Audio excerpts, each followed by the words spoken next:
No programa de hoje você vai ver.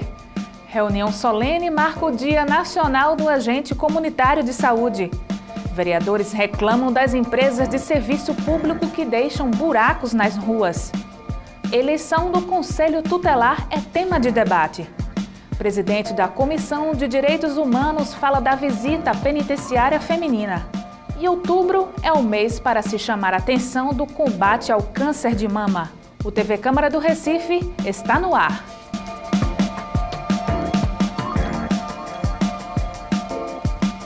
Começa agora o TV Câmara do Recife online. A Câmara prestou uma homenagem ao Dia Nacional do Agente Comunitário de Saúde. Profissionais que contribuem na prevenção de doenças e que trabalham bem perto da população. A solenidade foi uma iniciativa do vereador Luiz Eustáquio. A reunião solene foi presidida pelo vereador Eduardo Marques. Ele convidou para compor a mesa o secretário estadual de Desenvolvimento Social, Isaltino Nascimento, o secretário municipal de Saúde, Jailson Correia, a presidente do Sindicato dos Agentes Comunitários de Saúde, Maria do Carmo Miranda, o diretor do sindicato, Alexandre Lopes da Silva, e o vereador Luiz Eustáquio, autor do requerimento para a realização da solenidade na Câmara, que marcou o Dia Nacional dos Agentes Comunitários de Saúde. Esse papel, esse trabalho que é feito lado a lado com a população da cidade do Recife e de todas as cidades no interior, esse trabalho que vocês fazem, casa a casa, pessoa a pessoa, se envolvendo muitas vezes, chorando ao lado daquelas pessoas, aquela necessidade tão dura que vocês encontram naquelas casas, porque ao ter acesso à casa, você também tem acesso, muitas vezes, ao drama vivido por muitas famílias pobres, por muitas famílias necessitadas, que muitas vezes esse profissional quer fazer alguma coisa e não pode fazer o seu trabalho, mas não pode resolver as outras questões. Mesmo assim, muitos de vocês tentam e buscam encaminhar e buscam pedir que o poder público chegue àquela casa ali para poder ajudar as pessoas. Então, esse papel desenvolvido por vocês na nossa sociedade é um papel muito importante. É um papel altamente importante que vocês fazem ali no dia a dia. Então, o fazer de vocês, a ampla maioria, e por que não dizer, são do bairro. No caso das ACS, do bairro, entendeu? São do bairro, vivem, convivem, conhecem cada pessoa. Na verdade, você não trabalha apenas o seu horário, mas você trabalha todos os horários. Você trabalha sábado e domingo, porque a pessoa vai na sua casa lhe procurar e buscar você no sábado e no domingo, porque sabe onde você mora, conhece você, o poder público vivo ali, a todo tempo ao lado daquelas famílias. E muitas vezes as pessoas nem compreendem que você também tem as suas dificuldades e também tem as suas famílias e também tem as suas lutas.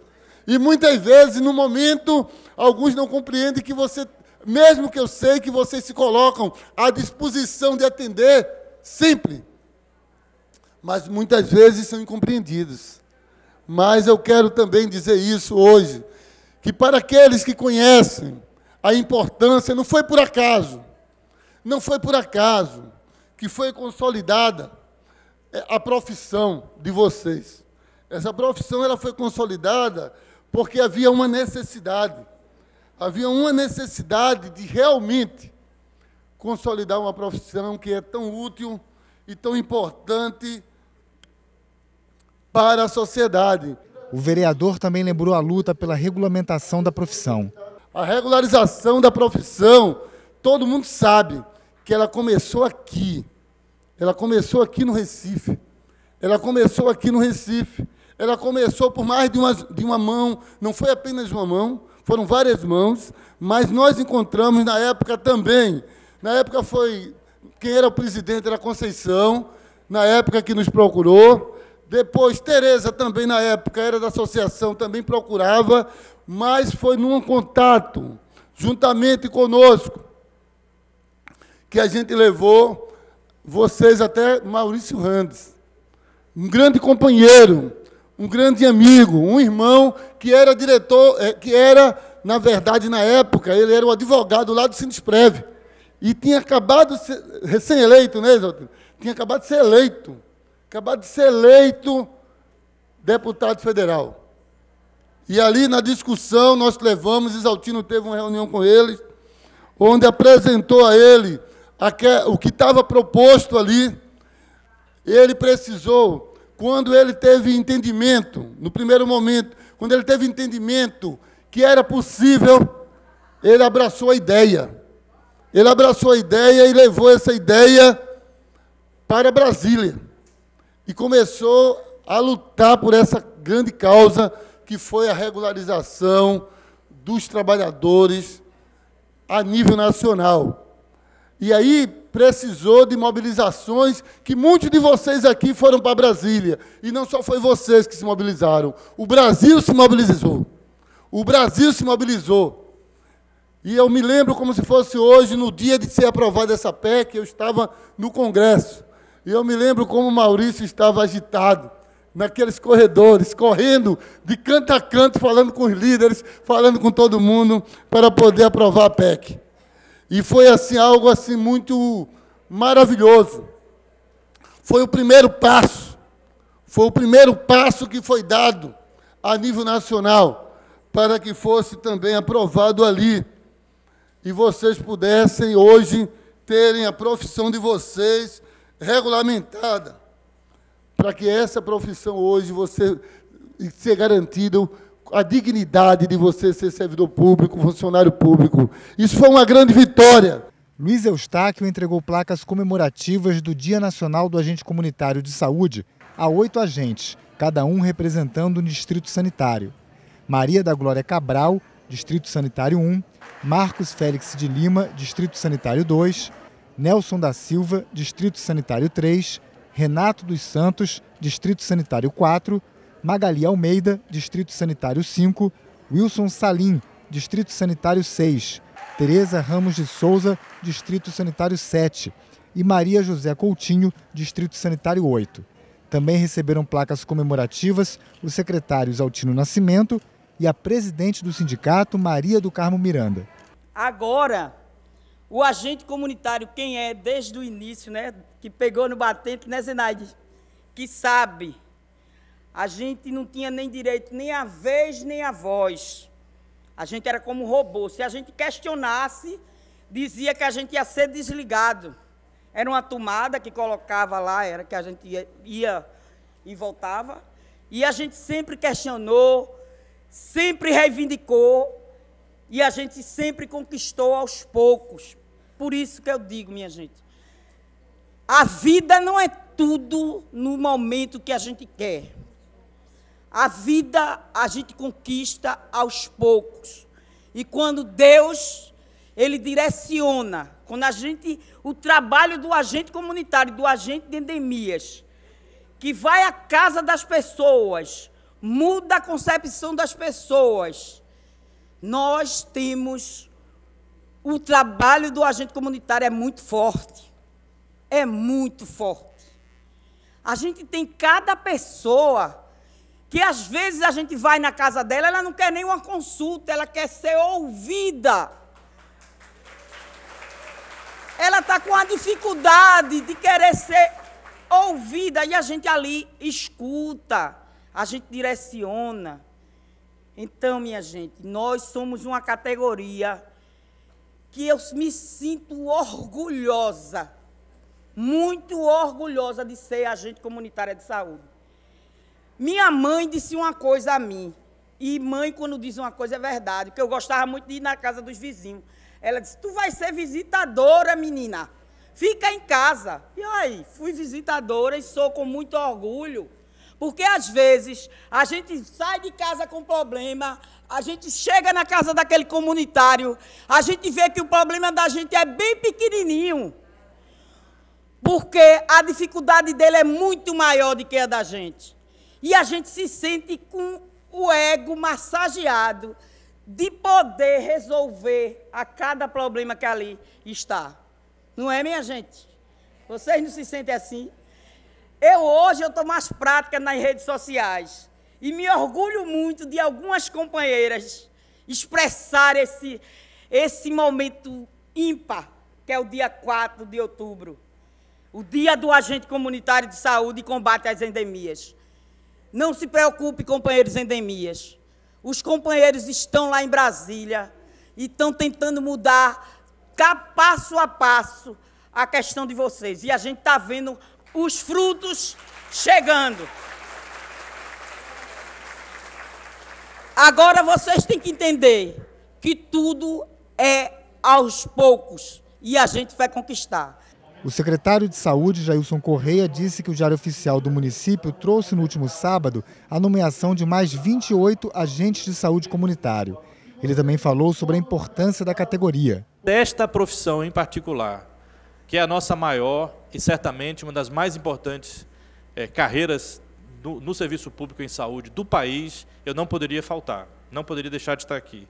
Até porque Recife tem uma responsabilidade muito grande.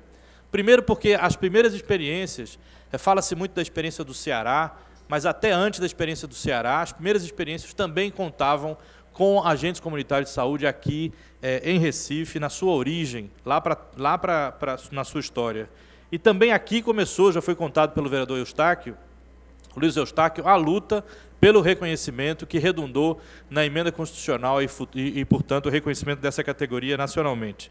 Então, eu acho que essa pressão, e devo também como testemunha dizer, ainda semana passada, 2 semanas atrás, estava voltando de Brasília para um evento lá no Ministério, a gente tem ido lá procurar sempre tentar trazer recursos aqui para a nossa cidade, a gente se encontrou com diretores do Sindax que voltavam de uma agenda de luta, de uma agenda de negociação permanente, de uma agenda de constante e permanente batalha também pelo agente comunitário de saúde a nível nacional. Então, é importantíssimo o trabalho que é feito localmente, mas é fundamental que em Brasília se consiga as mudanças efetivas para todos aqui na categoria. O passado é história. E vocês construíram uma história muito bonita até então, até aqui. Vocês, com o seu trabalho, com a sua luta, têm construído uma história muito bonita, também de contribuição ao nosso Sistema Único de Saúde. Diz que o futuro, esse provérbio fala que o futuro é um mistério, né? Ele pode ser construído e a gente tem que trabalhar todo dia para construir o nosso futuro, mas ele é cheio de incertezas. E que o momento atual é uma dádiva.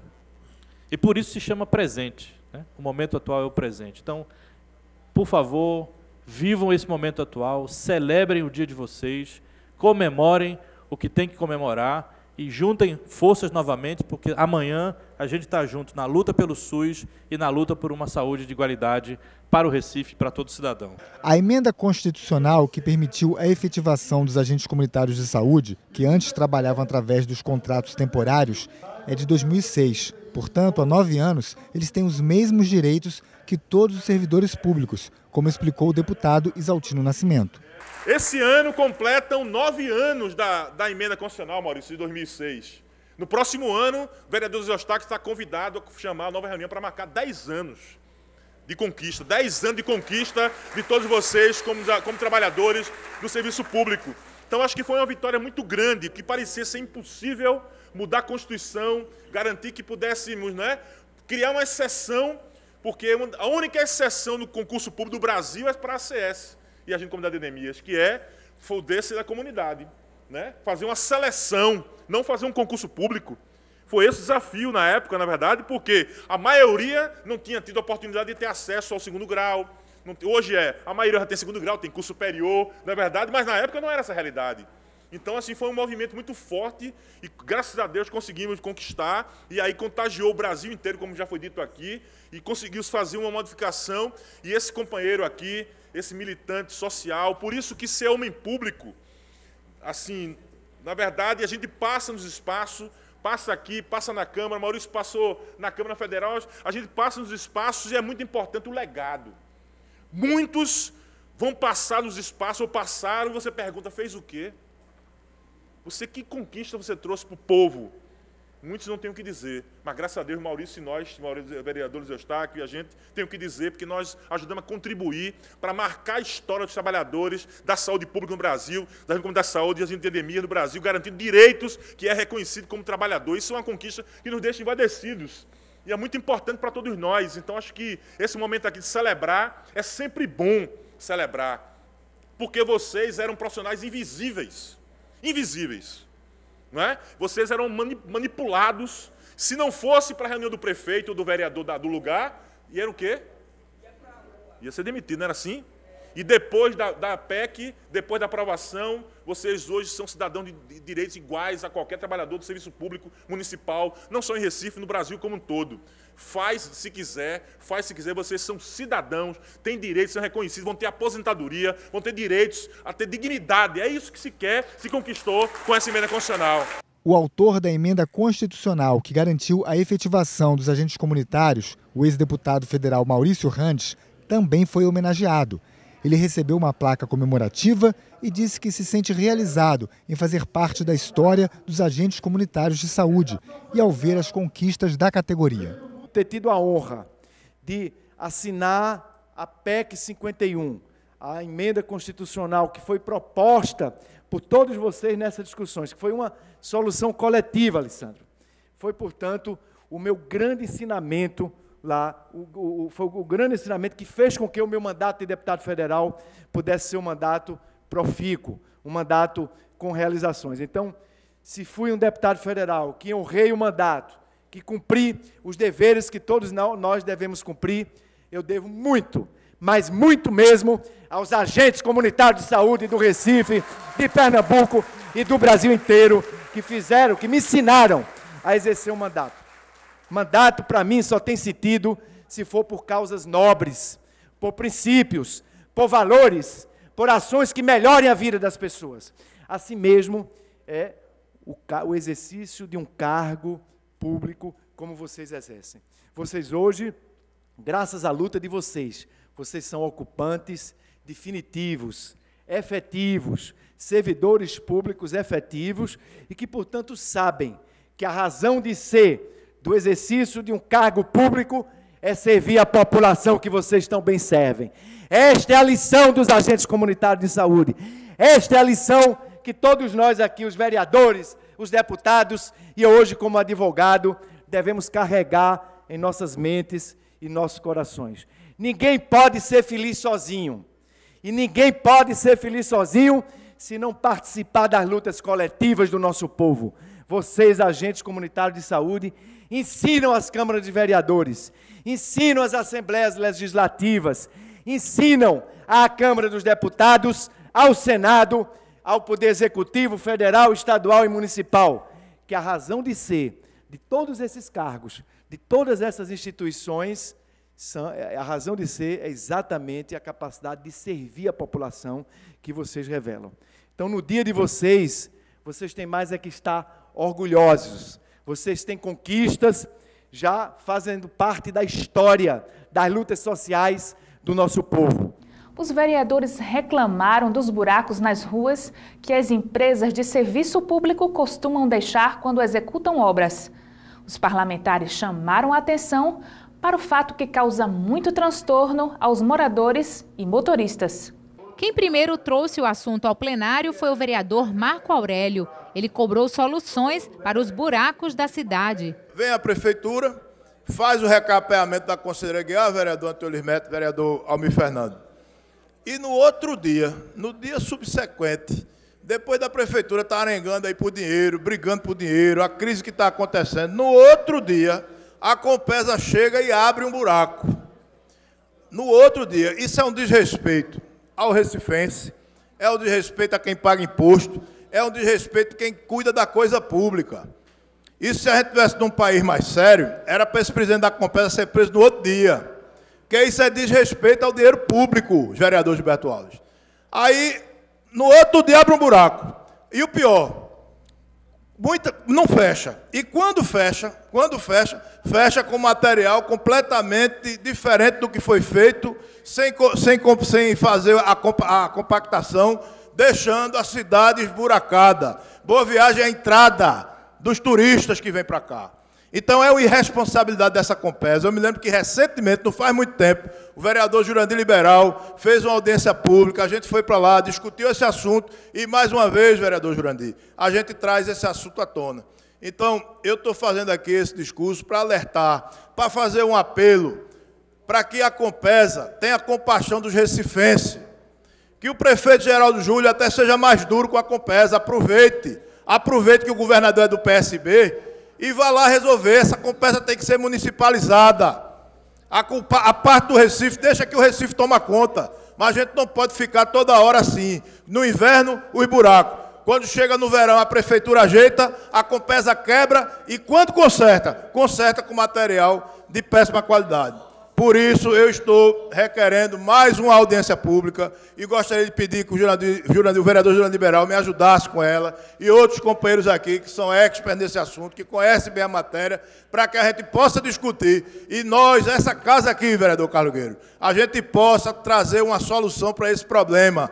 Henrique Leite lembrou que a Câmara realizou uma audiência pública sobre o assunto e que, na ocasião, foi formada uma comissão de trabalho. Criamos uma comissão de vereadores e dessa comissão de vereadores, criamos uma comissão de trabalho onde convocamos todas as concessionárias para participar dessa comissão de trabalho, inclusive Ministério Público, OAB e todos os órgãos responsáveis da Secretaria do Governo e do município, do Governo do Estado e do município. Criamos juntos um decreto, uma minuta de decreto, para tentar levar ao prefeito, está no gabinete do prefeito, provavelmente isso, para tomar uma decisão junto conosco, que isso aí com certeza facilitará, porque é uma forma de regulamentar as intervenções dentro da cidade, facilitará para resolver esse problema. O problema é que a assessoria do prefeito, que esteve presente em todas as reuniões da comissão do grupo de trabalho, levou o prefeito e nós cobramos direto. O vereador Eurico vem aqui para a tribuna, pelo menos de 15 a 20 dias, vem aqui, cobra. O vereador Heriberto Rafael já veio para a tribuna cobrar, eu já vim para cobrar, e agora o vereador Marco Aurélio, numa cobrança isolada na questão da Compesa. Mas eu peço ao vereador, líder do governo, e como ele tem bom senso e realmente entra para resolver, junto com o líder do governo, para que a gente, ao invés de fazer outra audiência pública, nós irmos na prefeitura, conversar com o prefeito e remontar essa discussão do decreto para ver se encontra a saída que já está pronta e acabada. E outra, nenhuma concessionária deixou de participar das reuniões, de todas as reuniões. Então, até a Compesa, que está errando nesse quesito, ela esteve aqui em todas querendo resolver. A Copegás, a CELP, todas as empresas estiveram presentes em todas as reuniões. Então, se tem alguém hoje que precisa dar uma resposta à cidade, à Câmara e às concessionárias, é o gabinete do prefeito, que não sei se a assessoria não colocou na pauta do prefeito, mas eu acho que nós podemos nos unir e levar para a pauta do prefeito e tentar encontrar uma saída. Já o vereador Osmar Ricardo fez críticas à prefeitura e também à Compesa. É preciso que o prefeito desça de fato, vá para as ruas, porque não é problema da Conselheira Guiar, não. Isso está em todos os bairros, certo? Tem um recapeamento ali que a prefeitura faz, a Compesa vai lá, faz um buraco, passa 2, 3, 4 meses para tapar. Mas eu não entendi o que o vice-líder disse aí. Não, veja só. A gente não precisa da Compesa. Precisamos da Compesa. Mas parece que tem uma oposição no governo. São 2 governos do PSB que não se entendem, que não tiram a linha para resolver a buraqueira da cidade do Recife, deixar de estar cavando buraco e, de fato, tapar. A qualidade do material que a Compesa bota é muito pior do que o que a prefeitura contrata. Heriberto Rafael, que faz parte da comissão de trabalho, também repercutiu o assunto. Tínhamos aprovado uma lei aqui do vereador Augusto Carreiras, que dava um prazo de 1 ano, se não me engano, 1 ano e tanto, para que se retirasse aquelas fiações do bairro do Recife. E dentro dessa situação, nós tivemos justamente o pessoal dessas linhas telefônicas, o pessoal da CELP presente nessas reuniões, e eles informavam que ia ser impossível realizar esse projeto, justamente por causa disso, porque a gente queria fazer essa regularização com a intervenção do governo para que acompanhasse essas ações in loco de cada um e que se tornasse um plano que pudesse gerenciar a cidade para que não acontecesse de recapear e no outro dia se abrir um buraco. Mas a gente espera e até agora não tem um resultado. Eu conversei com o companheiro Eurico Freire, que disse que pediu uma audiência na prefeitura e faz esses mesmos 2 anos que nós estamos esperando essa realização. E é uma coisa que a gente não consegue nem dizer por quê, eu acho que não tem nem lógica, né? Eu posso definir isso como falta de vontade política. Mas o líder do governo, o vereador Gilberto Alves, disse que a prefeitura vai encaminhar uma proposta à Câmara sobre essas intervenções. A prefeitura não está alheia a isso, muito pelo contrário. A prefeitura, nesse momento, está debruçada sobre estudos, inclusive com aspectos que foram abordados por esse poder, que foram encaminhadas à apreciação do prefeito. Inclusive, na semana passada, nós tivemos uma oportunidade, eu e o vice-líder Marco Aurélio, que está aqui, quando discutimos algumas questões com o prefeito, ele chegou a abordar esse tema e dizendo que estava já em fase final sobre o estudo a respeito dessa questão das concessionárias. E não tenha dúvida, vereador, que em breve nós receberemos, por parte do Poder Executivo, uma proposição a ser submetida a esta casa para que a gente possa continuar esse debate, continuar essa discussão e também envolvendo aí a sociedade, setores que têm interesse, não só aqueles que empreendem nessa área, mas sobretudo também os usuários que ao final são eles que sofrem com essas intervenções que a gente acostumou a ver nas ruas e que é um problema que nós todos sabemos que não vem de hoje. Alguém falou aqui, e faz um ano que a gente discute. Não faz um ano, não. E essa discussão acompanha mais de 10 anos na cidade.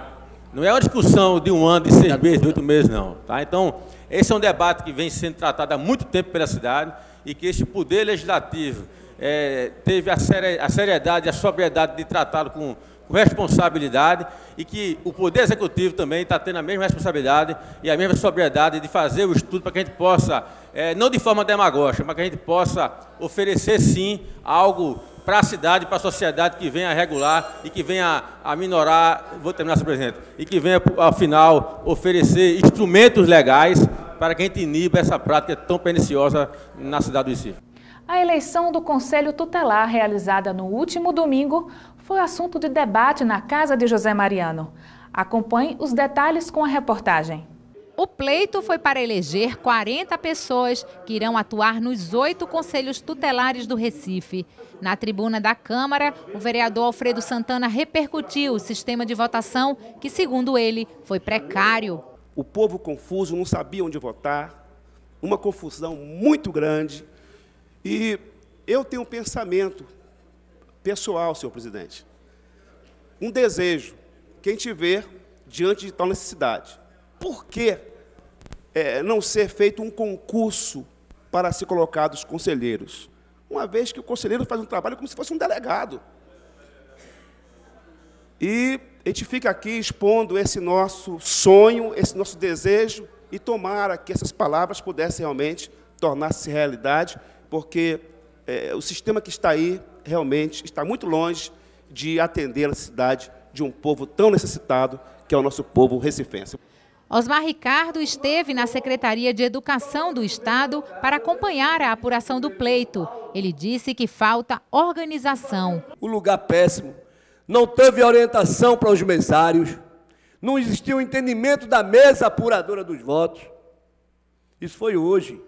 Ontem eu tenho certeza que cerca de, talvez no Recife todo, cerca de 100 mil pessoas deixaram de votar 50 mil. Por falta de organização, local péssimo. Vou dar um exemplo aqui, a Vossa Excelência, vice-líder do governo, Marco Aurélio, pegaram 4 colégios eleitorais, os 4 maiores colégios eleitorais de Santa Amaro, e botaram numa escola que só tem 3 salas. Pegaram o SESC, os eleitores do SESC, do Aníbal Fernandes, do José Maria e do Soares Dutra. São os 4 maiores colégios eleitorais do bairro de Santa Amaro. Colocaram na escola profissionalizante São José, que só existe 3 salas. A diretora atendendo o povo mal. O povo teve que ficar na rua em pé durante 3 horas. Quem queria votar tinha que esperar 3 horas para votar. O vereador Luiz Eustáquio estava lá, passou 1h20, porque só tinha 3 urnas nesse colégio para essa quantidade de eleitores do bairro de Santa Amaro, vereador Heriberto Rafael. Totalmente desorganizado, falta de respeito com o povo, com os idosos, com as mães que estavam com seus filhos no braço, que deixaram de estar em casa fazendo a comida, estar no seu lazer, mas queria, de fato, exercer o direito de cidadania, de votar, de escolher um conselheiro tutelar comprometido com esta causa da criança e adolescente. E o que foi que viu ontem? Anarquia, bagunça, por falta de organização do CONDICA e da Secretaria de Direitos Humanos, porque uma está embutida na outra. E nada se resolvia. 5 horas da tarde, fecharam o portão e não queria mais deixar ninguém votar. Teve que o vereador Luiz Eustáquio, o Marco de Bria e eu tentar falar com a diretora, ela redutivamente não queria deixar o povo mais votar. Foi quando o pessoal do CONDICA, da Secretaria de Direitos Humanos, foi lá distribuir senha, e o povo ficou votando até 10 horas da noite, no Colégio São José. 10 horas da noite tinha gente votando, vereador Marco Aurélio. Mostra a falta de organização, certo? Via que aquelas escolas não têm condições. A escola Santa Amaro, que o vereador André Restante fala aqui, que só tem uma sala, várias rachaduras, também foi local de votação.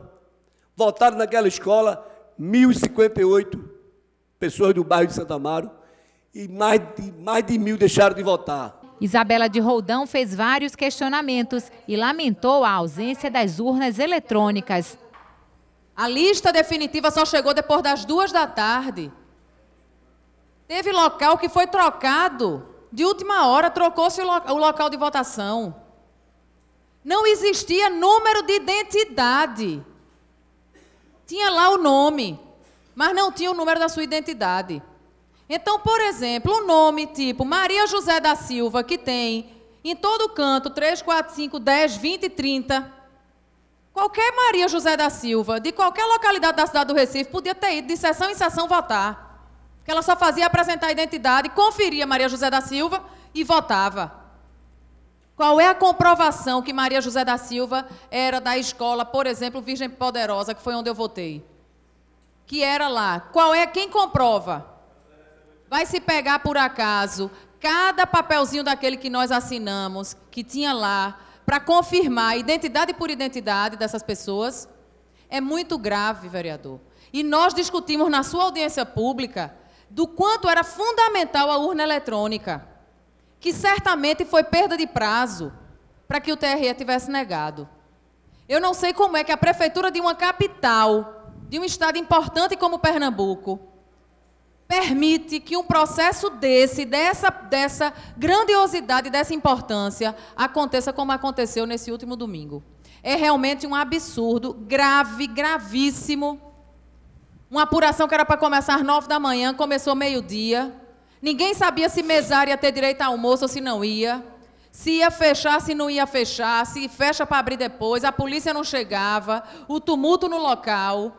E tudo acontecendo nas barbas de uma capital, de um estado importante como é Pernambuco. O líder do governo, Gilberto Alves, destacou a importância dos conselheiros tutelares e lembrou que o processo eleitoral ainda está em curso.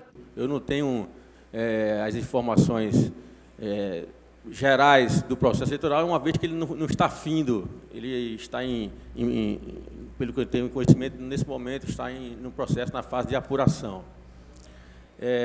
Tudo que foi solicitado, e esse sim era o papel do Poder Executivo, tudo que foi solicitado para que desse a estrutura e a condição necessária para a boa efetividade das eleições, da efetivação das eleições, absolutamente tudo que foi solicitado pelo Poder Executivo foi feito a entrega, ou seja, não houve por parte da gestão, em nenhum momento, deixar de reconhecer a importância e de apoiar naquilo que era seu papel.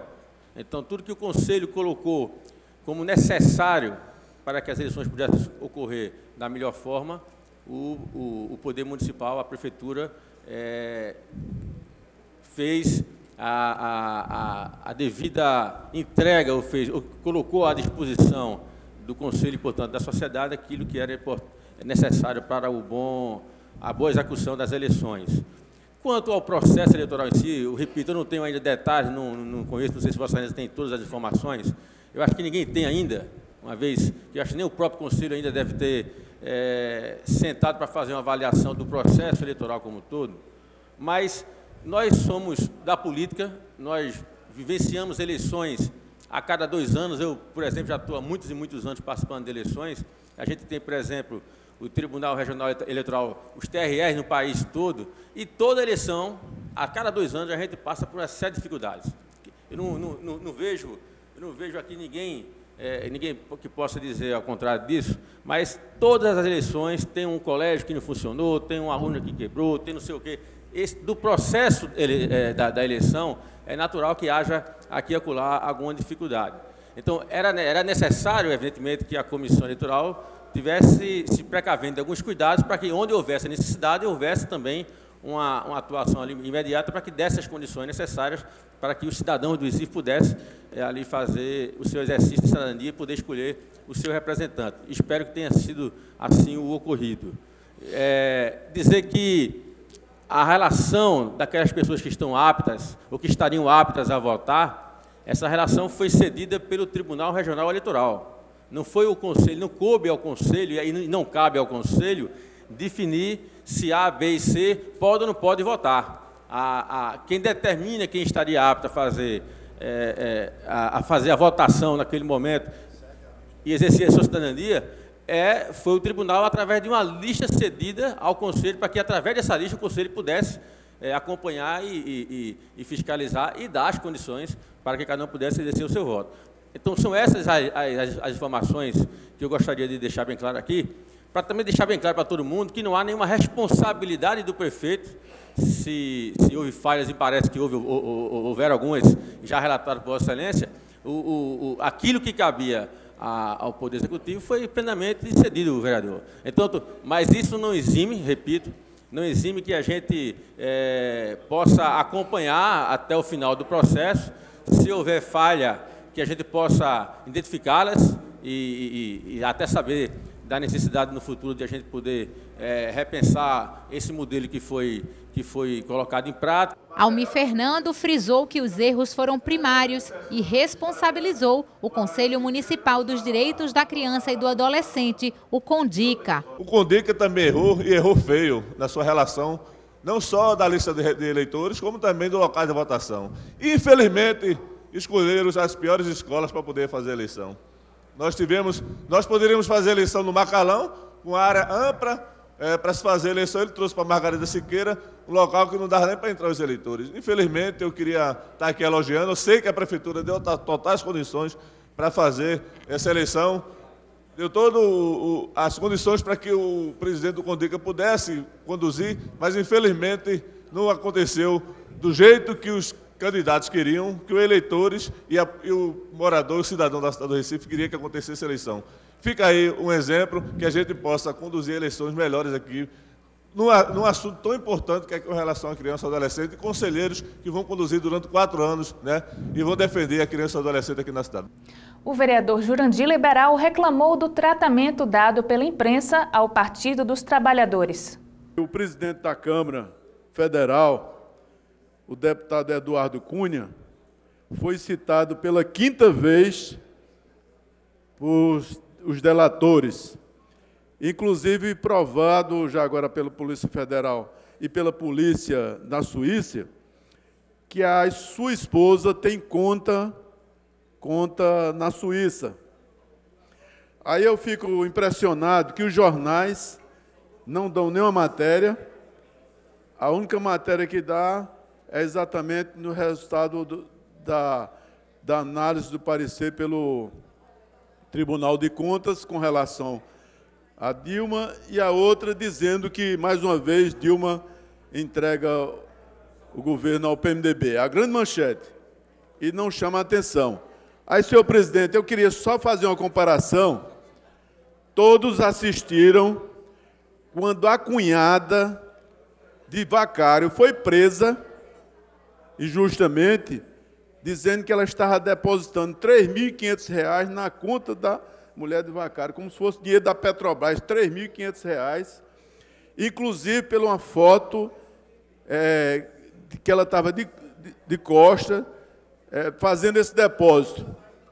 E aí eu quero saber qual é o fórum privilegiado para a esposa de Eduardo Cunha, que sequer sai uma notinha na imprensa ou o Poder Judiciário toma alguma providência. Viu, vereadora Vera? Então, a irmã da mulher do Vacário ficou uma semana presa, vereador Antônio Luiz Neto. E, inclusive, nem pedido desculpa, nem os órgãos de comunicação disseram que ela foi solta e foi presa injustamente. E fica toda essa campanha na mídia contra o Partido dos Trabalhadores. É bom que isso fique claro, eu estou chamando a atenção, porque tem muita gente que só lê as manchetes dos jornais e não se informa adequadamente. Então, vamos fazer a comparação. A Comissão de Direitos Humanos da Câmara do Recife visitou a colônia penal feminina. A presidente da comissão, Michele Collins, falou do resultado da visita. Michele Collins denunciou a superlotação da colônia feminina, que tem capacidade para 180 mulheres, mas hoje abriga 800. A vereadora disse ainda que no local as presas falaram sobre a presença de animais peçonhentos, como ratos e escorpiões. As presas que dormem, que têm cama, são 4 camas de cimento, dormem 2 em cada cama. E as outras dormem no chão e têm que dormir junto com esses bichos. No próprio local das grávidas, elas disseram a mesma coisa. Nós nos dividimos lá dentro do presídio, da comissão, e depois nós fizemos um relatório em comum, porque tudo que eu vi, o vereador Jadeval viu, a vereadora Isabela viu, e o vereador Amaro Cipriano viu. Eu vi o feijão delas com bicho boiando dentro do feijão. Não foi ninguém que me falou, eu vi. Os bichinhos pretos boiando naquele feijão muito caldo e os bichinhos boiando. Algumas pessoas questionaram, dizendo que se elas estão ali, é porque elas pagaram e elas cometeram um crime e elas têm que pagar, e isso é normal. Só que nós, enquanto defensores dos cidadãos, e levando em consideração que mais de 60% das mulheres que estão ali são mulheres recifenses, o que também nos impulsionou, já que nós somos vereadores de Recife, e a gente sabe que ali é gerido pelo governo do estado de Pernambuco, mas, infelizmente, é uma gestão que tem deixado muito a desejar. Michele Collins lamentou também que as presidiárias vivam como animais, sem possibilidades de ressocialização. Não existe ressocialização, não existe atividades. Nós tivemos lá, tem uma escola funcionando lá, quero inclusive parabenizar as professoras, inclusive no dia que a gente foi, estava acontecendo uma feira de ciências para as presas, são 240 presas que estudam. É a única atividade que elas têm ali educativa. O resto, elas têm um local que seria o refeitório, mas agora se transformou no local para elas fazerem algum tipo de artesanato, porque não existe espaço nem para comer. Elas têm que pegar o pratinho de comida e cada uma procurar um canto para comer. Então, nós vimos ali cenas muito tristes, cenas que verdadeiramente deixam o nosso coração triste de ver aquelas mulheres ali. Na verdade, infelizmente, elas não vivem ali como seres humanos, elas vivem ali como animais enjauladas. Infelizmente, foi o que nós vimos ali, a tristeza, nós saímos dali indignados de ver a situação daquelas mulheres. Para a vereadora Isabela de Roldão, que também visitou o presídio, a realidade cotidiana do Bom Pastor deve ser ainda pior. Gostaria também de deixar, já de antemão, o convite para que, de forma não marcada, aleatória, nós voltássemos ao Bom Pastor para verificar num dia, sem hora marcada, porque é muito grave um espaço para 180 mulheres viverem hoje mais de 800 mulheres. A diretora do presídio disse lá, inclusive, que ali varia muito, entre 800 e 900 mulheres. Então, sequer lugar para dormir no chão elas têm. Não tem lugar para dormir no chão. É um sistema de revezamento, inclusive de quem deita e de quem fica em pé, porque no espaço físico não cabem todas deitadas. Nem que fosse uma amontoada em cima da outra, ainda assim não caberia. Então, fica aqui o o meu registro, que eu estava lá com Vossa Excelência, parabenizando pela coragem, enquanto presidente da Comissão de Direitos Humanos, e também já o meu desejo de que nós possamos voltar ao Bom Pastor sem ter hora marcada. Voltarmos lá, para lá a gente olhar como, de fato, se dá a realidade daquelas mulheres que vivem naquele local. Já o vereador Alfredo Santana disse que o sistema prisional brasileiro está falido e não há condições de ressocializar os presos. O sistema prisional brasileiro está falido. Não é só a unidade do Bom Pastor. Nós gostaríamos muito que essa casa pudesse ser uma casa federal, uma casa alta, e pudéssemos resolver, de fato, e dar condições aos reeducandos a poder alcançar a ressocialização, que é o fundamento principal. Mas, infelizmente, é um país que está falido, essa que é a realidade, e eu queria colocar essas palavras simplesmente para explicitar o que nós sentimos quando ali tivemos a visita e o que eu presenciei, uma médica atendendo as detentas no local onde havia as mães amamentando os bebês. Então, eu queria que, então, Vossa Excelência entendesse essa nossa colocação para explicar o que aconteceu à nossa ida naquela unidade prisional. E o vice-presidente da Comissão de Direitos Humanos da Casa, Jaderval de Lima, falou sobre o terreno doado ao presídio por um grupo de freiras. Existe um prédio que foi doado há mais de 10 anos para o governo do Estado, né, até para sanar realmente essa situação de espaço, né? Então é um espaço muito grande, que é uma área muito grande lá, e esse prédio foi doado pelas irmãs há mais de 10 anos, e o governo do Estado até agora ainda não se pronunciou em nada, né? Se vai usar, se não vai, e elas estão lá esperando, né? De bom coração ao que fizeram isso, essa doação, né? Pela causa mesmo, e a gente não viu nada sendo feito até agora, né? Há mais de 10 anos esse espaço já foi doado para o presídio. O Outubro Rosa foi criado para estimular a participação da sociedade no combate ao câncer de mama. Os vereadores acreditam que falar sobre o assunto é muito importante para mudar hábitos e estimular a prevenção. Quem passar pela Câmara durante o mês de outubro vai encontrar a fachada da casa com uma cor diferente. Um tecido rosa foi colocado para lembrar a importância da conscientização sobre o câncer de mama. Os vereadores e funcionários da casa colocaram um laço símbolo da campanha do Outubro Rosa. No plenário, o vereador Alfredo Santana foi o primeiro a lembrar sobre o evento e destacou a necessidade da melhoria do atendimento às mulheres nas unidades de saúde.